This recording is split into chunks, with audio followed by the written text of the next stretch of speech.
दोस्तों, ये कहानी है 13 साल की वेडनेसडे एडम नाम की एक लड़की की, जिसके चेहरे पर किसी तरह के कोई इमोशंस नहीं बनते थे और मौत को लेकर उसके अंदर एक अजीब सा जुनून था। वो सोचा करती थी कि मरने के बाद इंसान कहाँ जाता है और उसका क्या होता है। इसी वजह से उसे अक्सर काले और सफेद रंग के कपड़े पहनना ज्यादा पसंद था।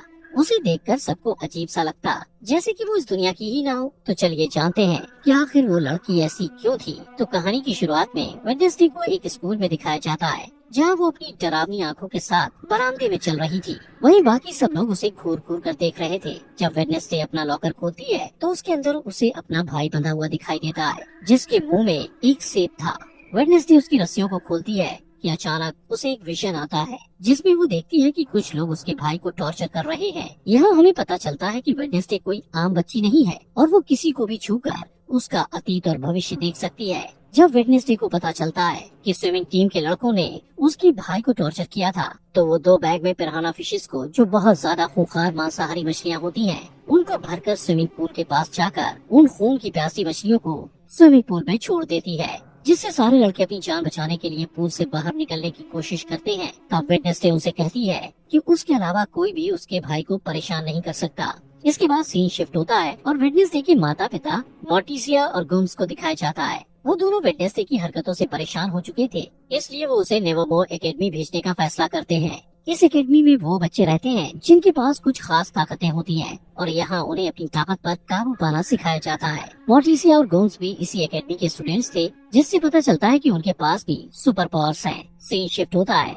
और एक लड़के एम्बार्क्स को दिखाया जाता है, जो एक हाइकर था। वो नेवरमोर एकेडमी के पास वाले जंगल में अकेला चला जाता है। वो जंगल में एक जगह रुककर आराम कर रहा होता है कि अचानक एक अनजान क्रिएचर उस पर हमला कर देता है और उसे मार देता है। उस एरिया के एक पुलिस को उसकी जख्मी बॉडी मिलती है और वो आसपास की जांच करता है। यहाँ पता चलता है कि ये पहला हादसा नहीं था, बल्कि इससे पहले भी ऐसे कई हादसे यहाँ हो चुके हैं। दूसरी तरफ वेडनेसडे एकेडमी में जाती है और वहाँ की प्रिंसिपल लेरिसा वेम्स से मिलती है, जो उस एकेडमी को चलाती हैं। लेरिसा उसे रूममेट्स एनेट से मिलवाती है। एनेट एक वेयरवुल्फ थी और हर मामले में वेडनेसडे से पूरी तरह अलग थी। एनेट को रंग बहुत पसंद थे और उसने अपनी साइड के कमरे को अलग अलग रंगों से सजा रखा था, जबकि वेडनेसडे को काली और डार्क रंग की चीजें पसंद थी। बाद में एनेट वेडनेसडे को एकेडमी में घुमाती है और वहाँ के मेन ग्रुप फैंग्स, फर्स, स्टोनर्स और स्केल्स के बारे में बताती है। फैंग्स के ग्रुप में वैम्पायर्स होते हैं, फर्स्ट ग्रुप में वेयरवुल्फ होते हैं और स्टोनर्स पत्थर में बदल सकते हैं और उनके सर पर सांप होते हैं। वहीं स्केल्स में जलपरियां होती हैं, जो लोगों के साथ आसानी से हेर फेर कर सकती हैं।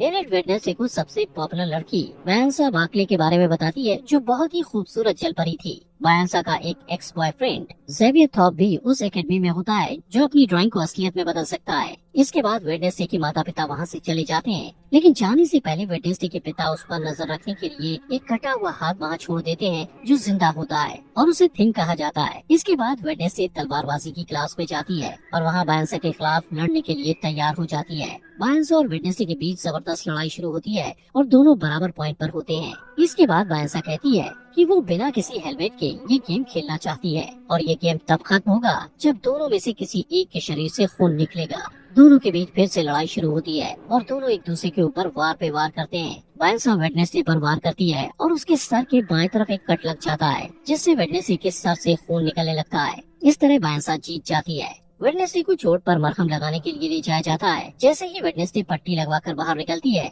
ऊपर से बर्ड के आकार का एक बड़ा पत्थर उसके ऊपर गिरने वाला होता है, लेकिन उसी वक्त ज़ेवियर उसे धक्का देकर बचा लेता है। कुछ देर बाद वेडनेसडे अपने कमरे में वापस आती है तो उसे महसूस होता है कि कमरे में कोई है और उस पर नजर रख रहा है। वो कमरे को चेक करती है और बेडशीट के नीचे उसे थिंग मिल जाता है। वेडनेसडे समझ जाती ये उसके माता पिता का काम है, इसलिए वो थिंग से कहती है कि उसे उसका साथ देना होगा, वरना वो उसे ड्रॉर में बंद कर देगी। थिंग डर जाता है और उससे वादा करता है कि वो वेडनेसडे के साथ गद्दारी नहीं करेगा। वेडनेसडे ने जो पिराना वाला प्रैंक किया था, उस वजह से उसे दिमागी डॉक्टर के पास ले जाया जाता है। लेरिसा उसे नेवरमोर एकेडमी के पास ही एक छोटे से शहर जेरिको में जांच के लिए लेकर जाती है। वेडनेसडे अपनी थेरेपिस्ट से मिलती है, लेकिन उसे किसी के बारे में कुछ भी नहीं बताती। उसके दिमाग में एक प्लान आता है और वो बाथरूम से जाने के बहाने खिड़की से निकलकर भाग जाती है।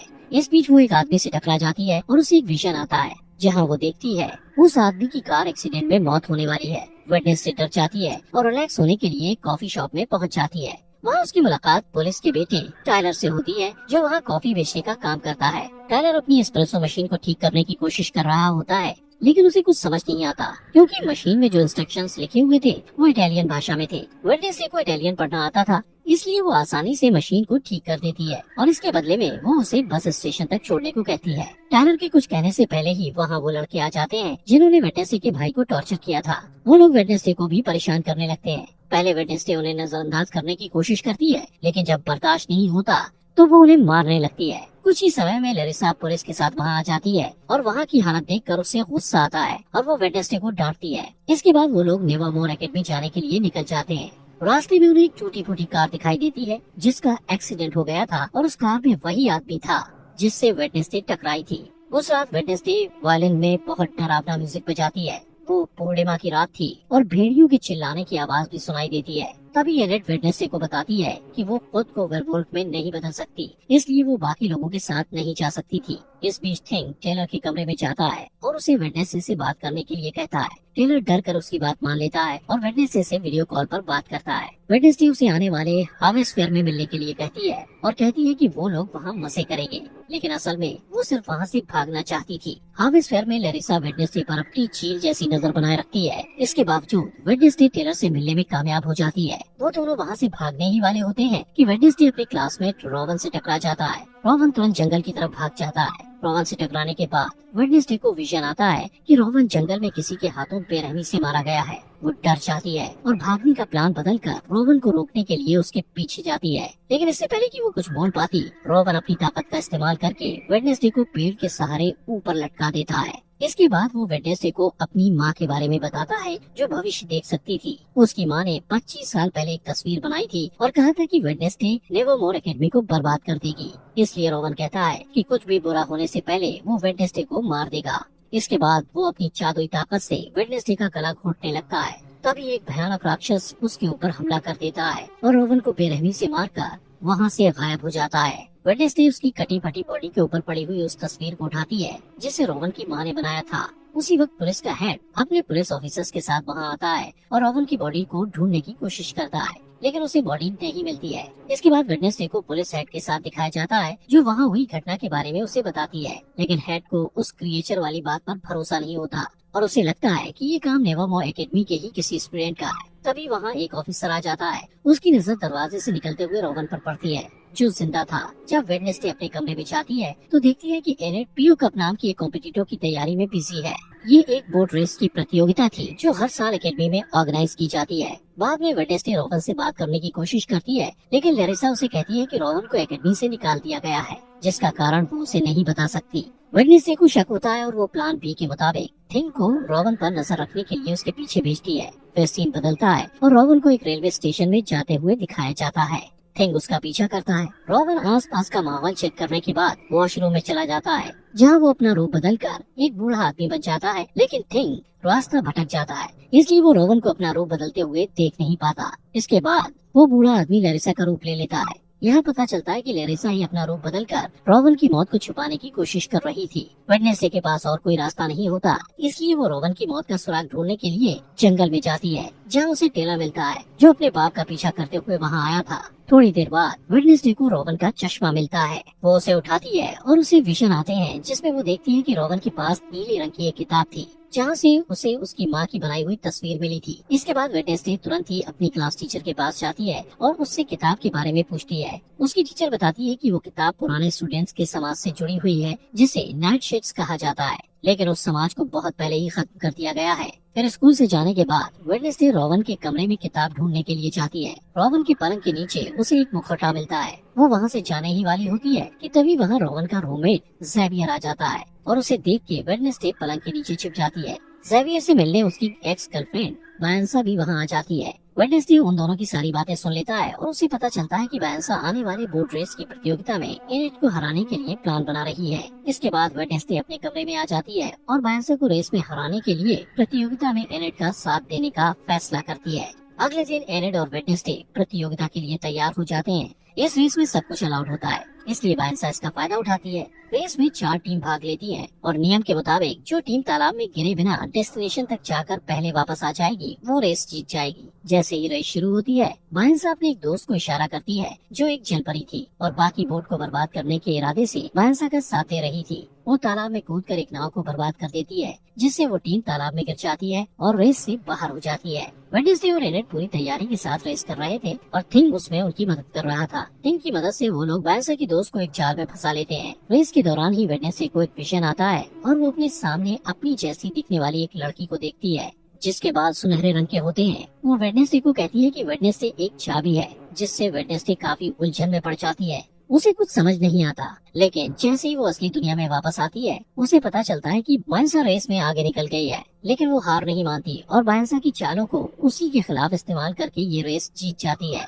40 साल के बाद पहली बार कोई नॉन सायरन टीम ये रेस जीती थी। लैरिसा एनेट को पीओ कप ट्रॉफी देती है, लेकिन वेडनेसडे को ज्यादा टेंशन पसंद नहीं था, इसलिए वो वहाँ से चली जाती है। वो नेवरमोर एकेडमी के पुराने स्टूडेंट एडगर एलन पो की मूर्ति के पास जाती है और अचानक उसकी नजर उस मूर्ति के हाथ में रखी पत्थर की किताब पर जाती है, जिसके नीचे उसे एक निशान दिखाई देता है। वो निशान ठीक वैसा ही था जो उस तस्वीर में बना हुआ था, जिसे रोवन ने मरने से पहले उसे दिया था। उस बुक में वेडनेसडे को कुछ पहेलियां मिलती हैं, जिसे वो तुरंत सुलझा लेती है और उसे एक सुराग मिलता है। उस सुराग में 2 बार चुटकियां बजाना होता है। जब वो 2 बार चुटकियां बजाती है तो अचानक एक छुपा हुआ बरामदा खुल जाता है, जहाँ एक गुप्त कमरा होता है। वहाँ वेडनेसडे को रोवन की किताब मिल जाती है, जिसमें रोवन ने तस्वीर को फाड़ कर निकाला था। वो उस किताब को अपने बैग में रखती है, लेकिन इससे पहले कि वो आगे जा पाती, कोई उसके सिर को एक काले कपड़े से ढक देता है। थोड़ी देर बाद जब काले कपड़े को हटाया जाता है, तब वो देखती है कि वायंसा, ज़ेवियर और कुछ स्टूडेंट्स उसे घेर कर खड़े हुए हैं और ये सभी नाइटशेड्स के सदस्य हैं। यहाँ पता चलता है कि लैरिसा ने उनके ग्रुप को खत्म किया था।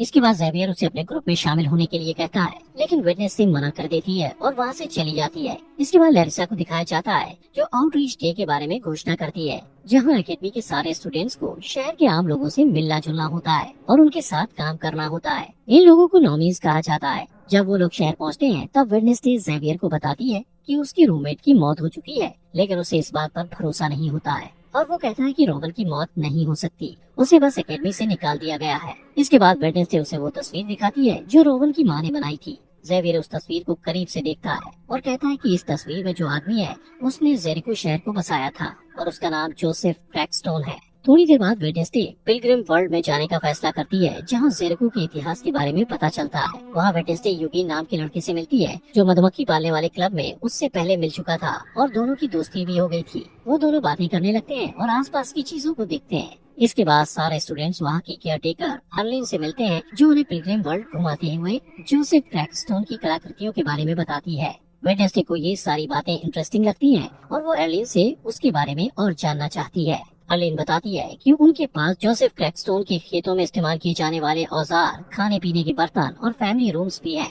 वेडनेसडे कहती है वो यहाँ काम करना चाहती है, लेकिन अर्लिन कहती है कि उसे रेनोवेट किया जा रहा है, इसलिए वो वहाँ काम नहीं कर सकती है और कहती है वो सब ये ओल्ड वजरी में काम करेंगे और घूमने आए हुए लोगों को केक बांटेंगे। बाद में वेडनेसडे और यूगिन क्रैकस्टोन के फैमिली रूम में घुस जाते हैं। वहाँ वेडनेसडे को एक तस्वीर मिलती है, जिसमें वो लड़की भी होती है जिसे वेडनेसडे ने अपने विजन में देखा था। थोड़ी देर बाद उसे वो किताब भी मिल जाती है जो उस लड़की ने पकड़ी होती है। वेडनेसडे देखती है कि उस किताब के सारे पन्ने खाली है, इसलिए उसे शक होता है कि ये किताब नकली है। तभी वहाँ यूगिन के साथ अर्लिन आ जाती है और उसे पकड़ लेती है। वेडनेसडे उससे असली किताब के बारे में पूछती है, तब अर्लिन झिझकते हुए बताती है कि 1 महीने पहले वो किताब चोरी हो गई थी। इसके बाद वो कॉफी शॉप में वापस टेलर से मिलती है और वो दोनों जोसेफ के बारे में पता करते हैं। टेलर कहता है कि ओरिजिनल मीटिंग हाउस का जो हिस्सा बचा हुआ है वो जंगल में है और पूरी तरह खंडर हो चुका है, जिसका इस्तेमाल अब क्रैश पैड के रूप में किया जाता है। इसके बाद वेडनेसडे जोसेफ क्रैकस्टोन की उस जगह की तलाश करने के लिए थिंग के साथ तुरंत जंगल में जाती है।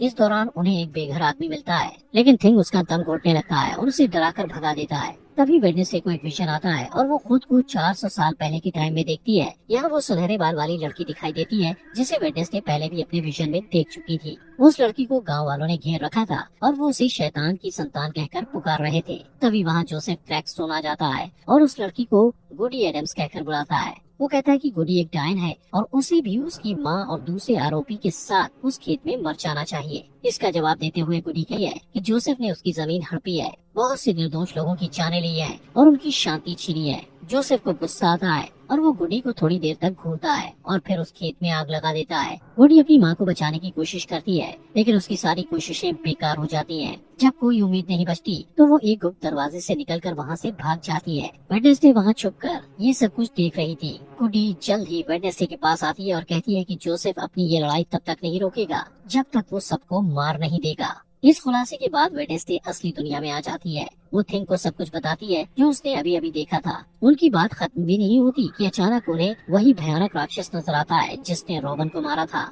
उसी वक्त बारिश होने लगती है। वेडनेसडे बारिश में भीगते हुए उसके पीछे भागती है, लेकिन वो बहुत आगे निकल जाता है। वेडनेसडे उसके पैरों के निशान का पीछा करती है, लेकिन अचानक वो निशान इंसान के पैर के निशान में बदल जाते हैं, जिससे पता चलता है कि वो राक्षस कोई इंसान ही है। तभी वेडनेसडे ज़ेवियर से टकरा जाती है और उसे सब कुछ बताती है जो उसने देखा था। ज़ेवियर उन पैरों के निशान को देखना चाहता है, लेकिन बारिश के कारण पैरों के निशान मिट जाते हैं। अगले दिन शहर में जोसेफ क्रैकस्टोन की नई मूर्ति के उद्घाटन के लिए सब लोगों को इकट्ठा किया जाता है। वेडनेसडे जेरिको के मार्चिंग बैंड के साथ डोंट स्टॉप का म्यूजिक प्ले करती है और शहर के मेयर और प्रिंसिपल लैरिसा मूर्ति का उद्घाटन करते हैं, लेकिन तभी थिंग वेडनेसडे के ऑर्डर के मुताबिक मूर्ति को ब्लास्ट कर देता है और सब लोग डरकर भाग जाते हैं। वेडनेसडे की आंखों में बदले की चमक दिखाई देती है और वो अब भी वायलिन बजा रही होती है। इसके बाद लैरिसा वेडनेसडे पर चिल्लाती है क्योंकि उसे लगता है कि ये सब वेडनेसडे ने किया है, लेकिन वेडनेसडे कहती है कि उसने ऐसा कुछ नहीं किया है। वेडनेसडे लैरिसा पर इल्जाम लगाते हुए कहती है कि वो जंगल में होने वाले खूनी हादसे का सच जानते हुए भी अनजान बनने की कोशिश कर रही थी। उस रात वेडनेसडे को मिलने वाला बेघर आदमी जंगल में दिखाई देता है। तभी वो राक्षस उस पर हमला कर देता है। उस बूढ़े आदमी के पास एक कैमरा था जिसमें वहाँ की तस्वीरें कैद हो जाती हैं। कुछ समय बाद पुलिस हेड और उसकी टीम जंगल से उस खंडर तक पहुँच जाते हैं और उन्हें उस बेघर बूढ़े आदमी की बॉडी मिलती है। उन्हें वो कैमरा भी मिलता है जिसमें हादसे के वक्त की फुटेज होती है जो असली गुनहगार को सामने ला सकता है। जब कैमरे की तस्वीरों को बड़ा करके देखा जाता है तब पुलिस हेड हत्यारे का चेहरा देखता है। वो एक राक्षस का चेहरा था जिसे देखकर ऐसा लगता था जैसे वो किसी के बुरे सपने से निकल कर आया हो। दोस्तों, अगर आपको इस सीरीज की नेक्स्ट एपिसोड चाहिए तो कमेंट बॉक्स में नेक्स्ट एपिसोड लिखें और ये सीरीज यहाँ तक अच्छी लगी हो तो लाइक करें और अपने फॉक्स एक्सप्लेनर हिंदी चैनल को सब्सक्राइब करना मत भूलना।